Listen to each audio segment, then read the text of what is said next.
सुबह सुबह अपने कुल्हाड़ी को लेकर जंगल की ओर जाने लगा। भोला रोज लकड़ियाँ तोड़कर लाता और गांव में जाकर बेचता। जो भी थोड़े पैसे मिलते उससे जैसे तैसे अपना पेट भरता। उस दिन जब भोला लकड़ी काटने गया, उसने देखा कि बहुत सारे पेड़ पहले से ही कटे हुए हैं। फिर अरे ये क्या, लगता है आज कलुआ मुझसे पहले आकर लकड़ियाँ तोड़कर चला गया। वैसे भी कलुआ को तो मुझसे बहुत ज्यादा लकड़ियों की जरूरत होती है, इसीलिए आया होगा। चलो अब जंगल के और अंदर जाना होगा। भोला और अंदर चला गया। उसने देखा कि बीच जंगल में बहुत से पेड़ थे। उन पेड़ों को देखकर अरे वाह, यहाँ पर तो बहुत सारे पेड़ हैं। अगले 2 महीनों तक भी रोज लकड़ियाँ काटूं तो भी कम नहीं पड़ेंगी। भोले ने पेड़ काटने के लिए कुल्हाड़ी उठाई। तभी उसने देखा कि ऊपर एक बंदरिया अपने नवजात बच्चे के साथ उस पेड़ पर बैठकर फल खा रही थी। वो बंदरिया इतने प्यार से अपने बच्चे को पकड़कर बैठी थी कि उनका प्यार देखकर भोला रुक गया। ये क्या करने जा रहा था मैं? अगर मैंने ये पेड़ काट दिया, माँ बंदरिया और उसके बच्चे का घर टूट जाएगा। नहीं, मुझे ऐसा नहीं करना चाहिए। शायद इस पेड़ पर बहुत सारे फल हैं, इसीलिए ये बंदरिया यहाँ रहती होगी। चलो मैं कोई ऐसा पेड़ काटता हूँ जिस पर किसी जानवर या पंछी का घर ना हो। भोला और आगे चला गया। उसने अपनी जरूरत के अनुसार लकड़ियाँ काटी और उन्हें बेचने चला गया। ऐसे ही दिन बीतते रहते हैं। भोला रोज उस बंदरिया और उसके बच्चे को देखता। कभी कभी भोला बंदरिया को खिलाने के लिए घर से रोटी भी ले आता। एक दिन जब भोला लकड़ी काटने गया, तब उसने देखा कलुआ उसी पेड़ पर कुल्हाड़ी चला रहा था जिस पेड़ पर उस बंदरिया रहती थी। कलुआ को उस पेड़ को काटते देख, अरे कलुआ, ये क्या कर रहे हो? ये कैसा सवाल है? भगवान ने आंखों की जगह बटन लगाकर भेजा है क्या? दिखाई नहीं देता? लकड़ी काट रहा हूँ। वो तो मैं देख रहा हूँ कलुआ, लेकिन इस पेड़ की लकड़ी क्यों काट रहे हो? किसी और पेड़ की लकड़ी काटो। पेड़ पर देखो, एक बंदरिया का घर है, उसके साथ उसके नवजात शिशु भी हैं कलुआ।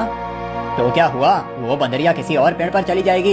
इतने सारे पेड़ तो हैं। लेकिन कलुआ, लेकिन वेकिन कुछ नहीं। चल निकल जा यहाँ से, आया बड़ा मुझे सिखाने वाला। और सुन, इस पेड़ को तो पूरा मैं ही काटूंगा, ये ध्यान रखना। तुझे चाहिए तो कहीं और चला जा, नहीं तो ये देख रहा है ना कुल्हाड़ी, मुझे जरा सी भी देर नहीं लगेगी इस कुल्हाड़ी को तुझ पर चलाने में। कलुआ पेड़ काटने लगा। भोला बेचारा चाह कर भी कुछ नहीं कर पाया और आगे चला गया। दोपहर के समय जब भोला जंगल से लौट रहा था, तब सपने देखा कि कलुआ ने वो पूरा पेड़ काट डाला था। भोला को बहुत बुरा लग रहा था। तभी उसकी नजर पेड़ के एक बड़े लकड़ी के नीचे गई। वो बंदरिया उस लकड़ी के नीचे मरी पड़ी हुई थी। उसे देख भोला की आंखों में आंसू बहने लगे। भोला को लग रहा था कि शायद उसके बच्चे की भी मौत हो गई है। भोला उस बंदरिया के पास गया। तभी उसने देखा कि बंदरिया ने मरते हुए भी अपने बच्चे को अपने गोद में सुरक्षित रखा था। हे भगवान, तेरी महिमा अपरंपार है। इस बंदरिया ने मरते हुए भी अपने बच्चे को गोद में सुरक्षित रखा है। सच में माँ आखिर माँ ही होती है। लेकिन अब इस बच्चे का क्या होगा? कलुआ भी कितना दुष्ट है। मैंने बताया था उसे इस पेड़ पर इस बंदरिया का घर है, लेकिन उसने मेरी बात नहीं सुनी। फिर भोला ने गड्ढा खोदकर बंदरिया के शव को उस गड्ढे में डाल दिया। फिर उसके बच्चे को अपनी गोद में उठाकर अपने साथ उसे घर ले आया। उस दिन एक बात से भोला अपने छोटे भाई की तरह उस बंदर को साथ रखने लगा। एक दिन भोला लकड़ी काटने गया था, तब क्यों भोला, सुना है तूने किसी बंदर को पाल रखा है?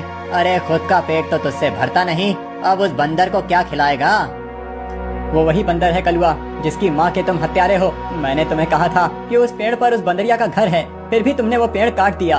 वो बंदरिया पेड़ से गिरकर मर गई, इसीलिए मुझे इंसानियत के नाते उस बंदर को अपने साथ ले जाना पड़ा। अगर मैं उसे नहीं ले जाता तो इस जंगल में ऐसे ही उसकी मौत हो जाती। हाँ तो तू बड़ा दयावान है ना। सारी दुनिया की इंसानियत और अच्छाई एक तुझ में ही भरी हुई है ना। कलुआ, मेरी तुमसे विनती है कि आगे से तुम कोई भी पेड़ काटते समय थोड़ा ध्यान दो कि किसी जानवर पंछी का घर न टूटे। ए भोला, मैंने पहले भी एक बार तुझसे कहा था कि तू मुझे मत सिखा। जब तूने कुल्हाड़ी हाथ में लेना सीखा था ना, उसके कई साल पहले से मैं लकड़ी काट रहा हूँ। तू कौन होता है मुझे सिखाने वाला? रुक, तुझे अभी मजा चखाता हूँ। ऐसा कहकर कलुआ ने भोला को पीटना शुरू कर दिया। उसे पीटने के बाद भोला को उसने चेतावनी भी दी कि आगे से अगर वो इस गांव में लकड़ी काटने के लिए आएगा तो उसे अपनी जान से हाथ धोना पड़ेगा। बेचारा भोला घर आ गया और बंदर से बात करने लगा। चलो दोस्त, अब इस गांव से हमारा दाना पानी उठ गया है। उस कलुआ ने मुझे पीटकर साफ साफ चेतावनी दे दी है। अब अगर जान बचानी है तो इस गांव को छोड़कर जाना ही बेहतर होगा। चलो हम कहीं और जाकर हमारी अपनी दुनिया बसाएंगे। भोला बंदर को अपने कंधे पर बिठाकर गांव से कहीं दूर जाने के लिए निकल गया। दिन बीत रहे थे और भोला दर बदर भटकते हुए काम की तलाश कर रहा था। ना तो उसे काम मिल रहा था और ना उसके रहने का कोई ठिकाना था। जैसे तैसे अपने लिए और बंदर के लिए वो एक वक्त का खाना जुटा पा रहा था। एक दिन ऐसे ही वो थक कर एक पेड़ के नीचे बैठा हुआ था। बंदर उसकी गोद में सोया हुआ था। तभी वहाँ एक योगी बाबा आए। प्रणाम योगी बाबा। कल्याण हो पुत्र। एक बात बताओ, तुम इस बंदर को ऐसे गोद में लेकर क्यों बैठे हो? बाबा, इसने अपनी माँ को खो दिया है। इसका इस दुनिया में कोई नहीं है, इसीलिए मैं इसे अपने साथ अपने घर ले आया था। लेकिन हमारे गांव के एक गुंडे की वजह से मुझे गांव छोड़ना पड़ा। अब मैं काम और सर पर छत ढूंढते हुए दर दर भटक रहा हूँ। पुत्र, तुम्हारा हृदय सच में कोमल है। तुमसे किसी का भी दुख नहीं देखा जाता। तुमने इस अनाथ बंदर की जिम्मेदारी लेकर इसे एक परिवार दिया है। तुम अगर चाहो तो मेरे साथ मेरे आश्रम में रह सकते हो। मेरे आश्रम में मेरे कुछ शिष्य रहते हैं और कई बार कितने साधु भी आते हैं। उनके भोजन और रहने की व्यवस्था की जिम्मेदारी अगर तुम उठाओ तो मुझे बहुत आनंद होगा। ये तो मेरी खुशनसीबी है बाबा। मुझे आपके साथ रहने में सचमुच खुशी होगी। लेकिन बाबा, मेरा ये बंदर भी मेरे साथ आएगा। मैं इसे कहीं नहीं छोड़ सकता। हाँ पुत्र, तुम इसके साथ आ सकते हो। भोला बाबा के साथ उनके आश्रम चला गया। भोला अब योगी बाबा के आश्रम में सफाई, भोजन व्यवस्था, हवन की सामग्री ले आना, बाबा जी के शिष्यों की सहायता करना, ऐसे सारे काम करने लगा। भोला का बंदर हमेशा उसके साथ रहता था। योगी बाबा भोला का काम और उसकी काम के प्रति निष्ठा देखकर खुश थे। बाबा हमेशा अपने बाकी शिष्य और साधुओं से भोला की तारीफ करते थे। बाबा जी का एक शिष्य था मानिक, जो भोला की तारीफ से बहुत जलता था। उसे लगता था कि भोला तो एक साधारण लड़का है, फिर भी बाबा जी उसकी बड़ी तारीफ करते हैं। जबकि मैं इतनी पढ़ाई करता हूँ, वेद पाठ करता हूँ, फिर भी बाबा जी को मेरी कोई अहमियत नहीं है। एक दिन माणिक भैया, ये लीजिए, आपके लिए ये ताजे फल लेकर आया हूँ। भोला, आजकल तुम ज्यादा आलसी हो चुके हो। तुम्हें ज्यादा खाना ना पकाना पड़े, इसीलिए तुम ये फल लेकर आते हो। ऐसी बात नहीं है भैया, वो बाबूजी ने आज सबको फलहार करने को कहा है, इसीलिए मैं फल लेकर आया था। भोला बात कर ही रहा था कि तभी उसका दोस्त बंदर आया और उसने मानिक के फल खा लिए। अरे अरे, ये क्या? अरे संभालो तुम्हारे इस बंदर को। पूरे आश्रम को सर पर उठाकर रखा है। ये बंदर मेरे फल खा गया। भोला, अभी के अभी इस बंदर को भगाओ इस आश्रम से, नहीं तो मैं योगी बाबा से इसकी शिकायत करूंगा। मानिक भैया, मैं आपसे माफी मांगता हूँ और आपके लिए और फल लेकर आता हूँ, लेकिन मेरे इस भाई को मैं अपने से अलग नहीं कर सकता। मानिक को भोला पर बहुत गुस्सा आया। उसने योगी बाबा से भोला की शिकायत की, लेकिन बाबा जी ने भोला का पक्ष लेकर मानिक को ही सुना दिया और ध्यान मग्न हो गए। आज तो हद हो गई। इसकी वजह से गुरुजी ने मुझे डांटा। इसका कुछ करना ही पड़ेगा, लेकिन इस तरह कि मेरा नाम कहीं न जाए और इसकी छुट्टी हो जाए। कुछ दिन के बाद योगी बाबा को उस गांव के राजा ने अपने राजमहल में आने का आमंत्रण दिया। योगी बाबा अपने शिष्यों के साथ भोला को लेकर राजमहल चले गए। राजा ने उनकी बड़ी आओ भगत की। 2 दिन राजमहल में रहने के बाद सब आश्रम लौट गए। फिर 2 दिन के बाद राजा अपने कुछ दास और प्रधान के साथ आश्रम आए। क्षमा करें बाबूजी, यहाँ आकर आपको कष्ट दे रहा हूँ, लेकिन बात ही ऐसी है कि मुझे स्वयं आपकी भेंट लेने आना पड़ा। कोई बात नहीं, आपके आने का कारण बताइए। समझ नहीं आ रहा कैसे कहूँ बाबूजी।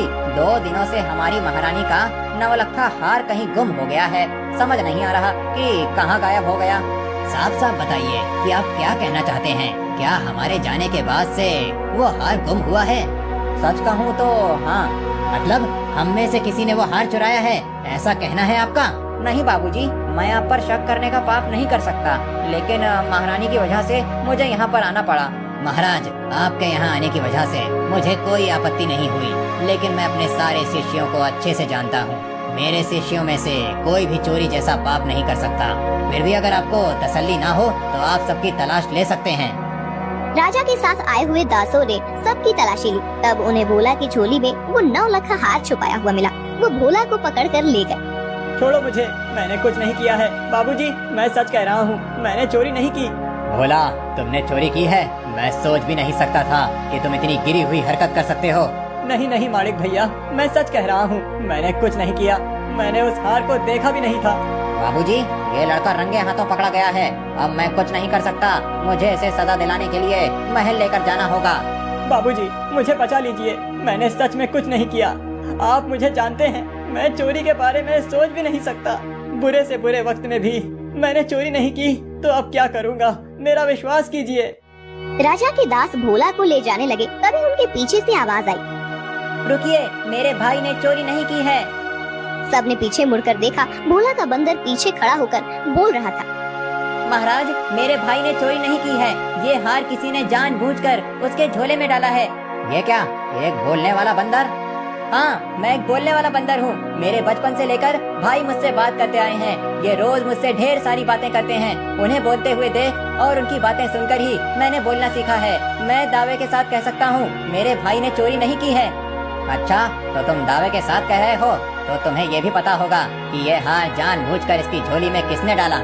हाँ, मुझे पता है। इस माणिक ने मेरे भाई के झोले में वो हार डाल दिया था। क्या तुम सच बोल रहे हो? नहीं नहीं बाबूजी, ये झूठ बोल रहा है। मैंने सच में चोरी नहीं की है। तुम्हारी लड़खड़ाती हुई जुबान ने सब सच कह दिया है माणिक। मैं कभी सोच ही नहीं सकता था कि तुम ऐसा करोगे। सच सच बताओ, तुमने चोरी क्यों की और उसका इल्जाम बेचारे भोला पर डालकर क्या करना चाहते थे तुम?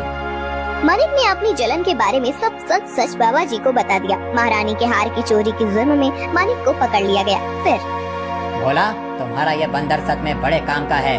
ये हमारे राज्य की बड़ी मदद कर सकता है। मैं चाहता हूँ कि तुम इसके साथ हमारे राज्य के गुप्तचर बन जाओ और हमारे शत्रुओं की गतिविधियों पर नजर रखो। इस बंदर पर किसी को शक नहीं होगा और तुम आसानी से सब पर नजर रख पाओगे। इस काम के बदले में तुम्हें बहुत धन दिया जाएगा। राजा जी की बात भोला को सही लगी। योगी जी ने उसमें हामी भरी। भोला अब राज्य का पहला ऐसा गुप्तचर बन गया जिसका साथी एक बंदर था।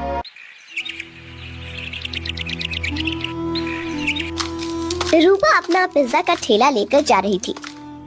ले लो, गरम पिज्जा ले लो, वेज पिज्जा, चीज पिज्जा ले लो। बहुत दिनों से रूपा का पिज्जा का धंधा कुछ ठीक से नहीं चल रहा था। ग्राहक उसके ठेले के पास से गुजरते थे, लेकिन पिज्जा खरीदने के लिए नहीं रुकते थे।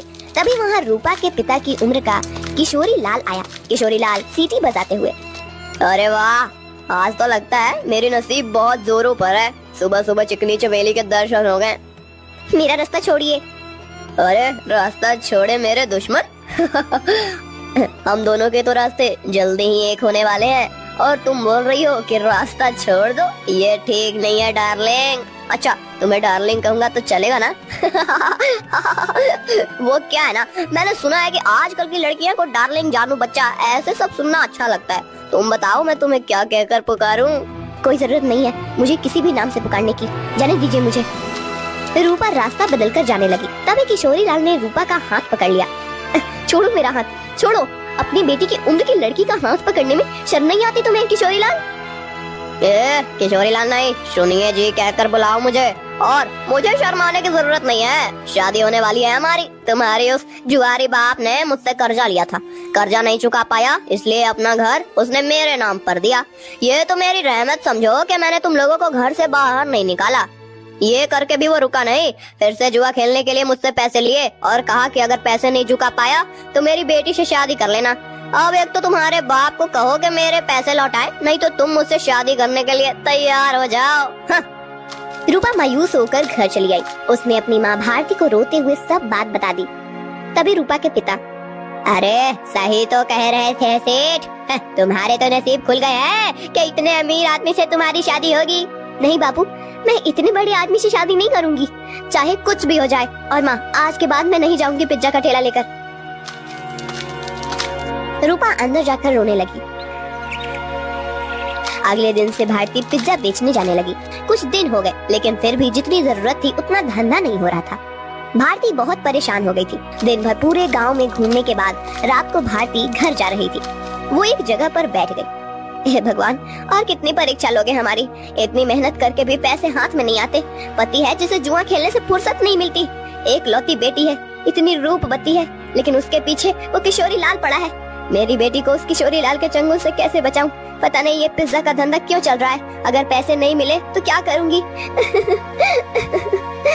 भारती अपने आप से बात कर रही थी। तभी उसके पास एक बूढ़ी दादी आकर बैठ गई।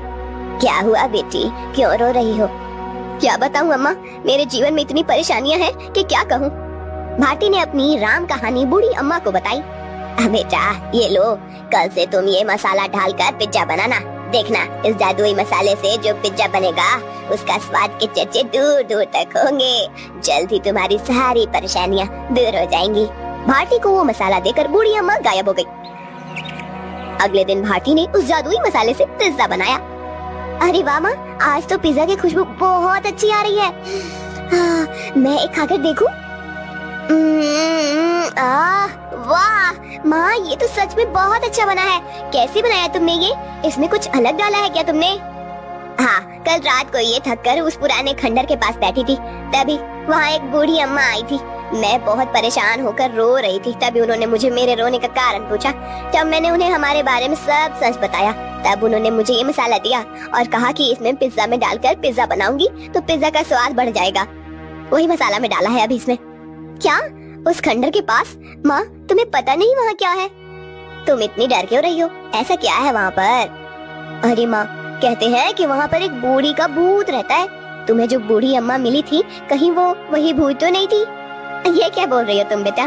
कल मेरी मुलाकात एक भूत से हुई थी, लेकिन उसे देखकर ऐसा लग तो नहीं रहा था। लेकिन माँ, ये तो सोचो कि कोई सामान्य औरत तुम्हें जादुई मसाला कैसे देगी? हो ना हो वो जरूर कोई भूत ही होगी। अब वो कोई भी हो, क्या फर्क पड़ता है? अगर उसके इस मसाले की वजह से हमारे पिज्जा की बिक्री बढ़ गई तो अच्छी ही है ना। सोचो, हम उस किशोरी लाल के सारे पैसे चुका देंगे तो उसे तुम्हारा पीछा छोड़ना होगा। हाँ, ये बात तो है। सिर्फ एक बात याद रखना, किसी को कानो कान खबर ना हो कि हमें किसी भूतनी ने जादुई मसाला दिया था। भारती अपना ठेला लेकर निकल पड़ी। जादुई पिज्जा की महक पूरे गांव में फैल रही थी। अरे भारती, आज तो बहुत बढ़िया खुशबू आ रही है तुम्हारे ठेले से। जरा एक दो पिज्जा खिलाओ तो। भारती ने लालचंद को गर्मा गर्म पिज्जा सॉस के साथ दिया। लालचंद पिज्जा खाने लगा। अरे वाह, क्या स्वाद है! वाह वाह, मजा आ गया। भारती, क्या खूब पिज्जा बनाया है आज तुमने। सच में दिल खुश हो गया। वैसे तो मुझे ये पिज्जा कुछ खास पसंद नहीं है। ये तो सारे नए जमाने के चोचले हैं, लेकिन उसकी सुगंध इतनी अच्छी आ रही थी कि मेरा जी मचल गया। ओह, ये लो पैसे, और एक काम करो, 4 पिज्जा पैक करके देना, घर पर ले जाता हूँ, बच्चों को बहुत पसंद आया। लालचंद की आवाज सुनकर कुछ और लोग वहाँ आ गए और पिज्जा खरीदने लगे। भारती बहुत ज्यादा खुश हो गई, क्योंकि आज उसकी बोनी ही एकदम बढ़िया हो गई थी। कुछ देर के बाद भारती गांव से होकर कॉलेज पर चली गई। कॉलेज के बहुत सारे बच्चों ने पिज्जा खरीदा। दोपहर तक सारे पिज्जा खत्म हो गए। भारती घर आ गई। माँ, इतनी जल्दी आ गई आज? अरे पूछो ही मत, आज तो गजब हो गया। सच में उस मसाले ने तो कमाल कर दिया।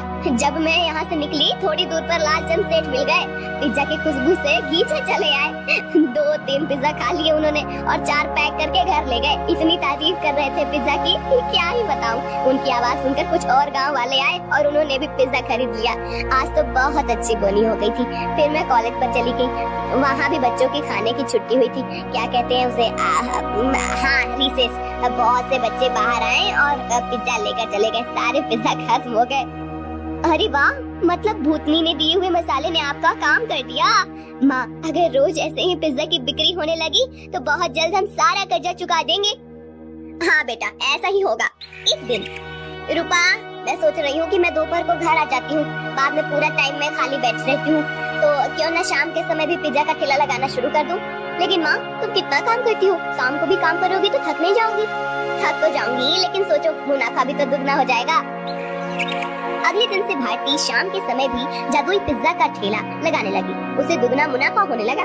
कुछ दिनों में भारती के पास बहुत सारे पैसे जमा हो गए। एक दिन वो कर्ज के सारे पैसे लेकर किशोरी लाल के कोठी पर चली गई। आओ आओ भारती, आज सुबह सुबह मेरी कोठी पर। लगता है शादी की बात करने आई हो। किशोरी लाल, मैं पागल नहीं हूँ जो मेरी रूपवती बेटी का हाथ उसके बाप की उम्र के आदमी के हाथ में दे दूं। बिल्कुल, तुम पर ही गई है तुम्हारी बेटी।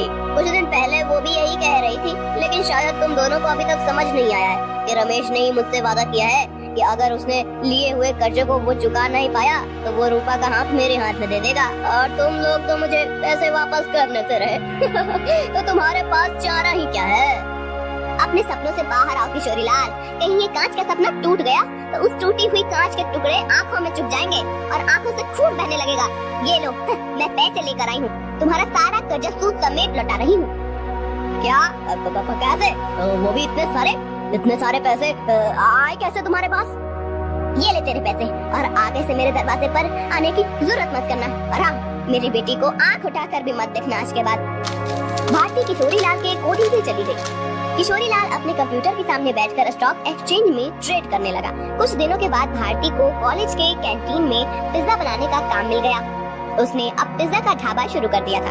दोपहर में भारती कॉलेज के कैंटीन में काम करती थी और शाम को रूपा के साथ मिलकर अपना पिज्जा ढाबा चलाती थी। एक दिन किशोरी लाल की कोठी पर, पापा आप ऐसे सर पर हाथ रखकर क्यों बैठे हैं?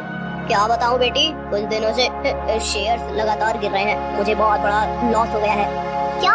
तो अब आप क्या करेंगे? आप अब क्या, जितना भी पैसा बचा है उसे भी लगा देता हूँ। अगर 2 दिनों में शेयर्स ऊपर चले गए तो डूबे हुए सारे पैसे वापस मिल जाएंगे। लेकिन अगर ऊपर नहीं गए तो? शुभ शुभ बोल कर मुई, एक तो मैं पहले ही इतने टेंशन में हूँ और तू ऐसी बातें कर रही है। जा अब यहाँ से। 3 दिन बीत गए लेकिन शेयर मार्केट ऊपर नहीं आया। किशोरी लाल के बच्चे खुचे पैसे भी डूब गए। उसे अपनी कोठी भी बेचनी पड़ी। अब किशोरी लाल रास्ते पर आ गया था। किशोरी लाल को लॉस से इतना धक्का लगा कि उसकी हालत बहुत खराब हो गई और उसने बिस्तर पकड़ लिया। घर की जिम्मेदारी अब शीतल पर आ गई। गाँव में ही एक छोटे से टूटे फूटे घर में दोनों रहने लगे। 3 महीने के बाद, पापा ये लीजिए दवाई पी लीजिए। बेटा दवाई के लिए पैसे कहाँ से आए तुम्हारे पास? पापा मैं एक जगह करती हूँ, उससे जो पैसे आते हैं उसी में दवाई लेकर आई हूँ। और पापा मैंने इस घर का किराया भी दे दिया है और खाने के लिए राशन भी भर दिया है। अब आप सो जाइए, मुझे काम पर जाना है।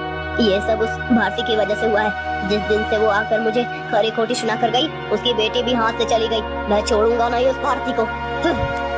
पापा आप तो समझिए, इसमें भारती चाची की कोई गलती नहीं है। रूपा मेरी उम्र की है, उसके साथ शादी की बात करने के बारे में सोचते हुए आपको ही शर्म आनी चाहिए थी। कौन सी माँ चाहेगी कि उसकी बेटी की शादी ऐसे आदमी से हो?